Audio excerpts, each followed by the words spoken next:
traquer et mieux viser les tumeurs avec l'IRM temps réel. 3, 2, 1, 0. Aujourd'hui en Belgique, 1 décès sur 3 est causé par un cancer. Cette maladie, dont on a peur de prononcer le nom, touche surtout les adultes et les personnes âgées. C'est toujours difficile quand ça touche notre entourage d'accepter ça, mais en fait c'est aussi dû au progrès. C'est dû au fait qu'on meurt de plus en plus tard et de moins souvent de causes non naturelles comme les accidents de la route par exemple.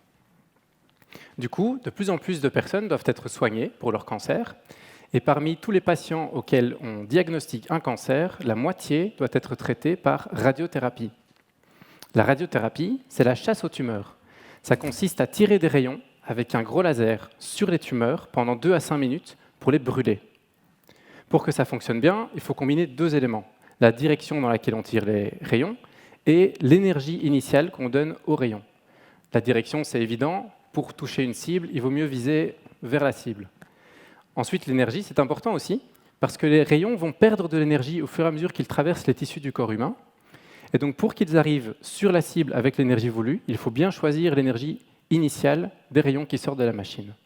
Bien viser, dans certains cas, c'est très difficile. Les tumeurs au foie ou au poumon, par exemple, sont des tumeurs qui bougent avec le mouvement respiratoire du patient. Et du coup, pour bien pouvoir les viser, il faut pouvoir suivre ce mouvement.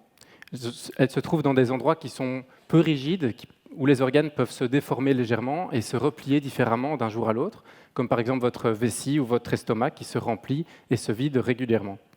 Pour toucher ce type de tumeur, aujourd'hui, on utilise un fusil plus large et on irradie une zone plus grande. Comme ça, on assure qu'on va bien toucher la tumeur, mais d'un autre côté, on touche forcément un petit peu de tissu en bonne santé autour.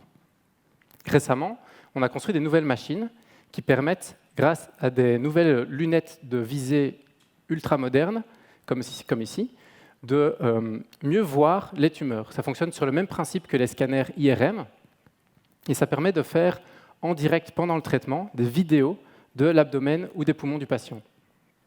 Grâce à ces nouvelles machines et ces nouvelles images, j'ai développé une méthode qui permet de suivre en temps réel la tumeur, mais aussi les organes autour.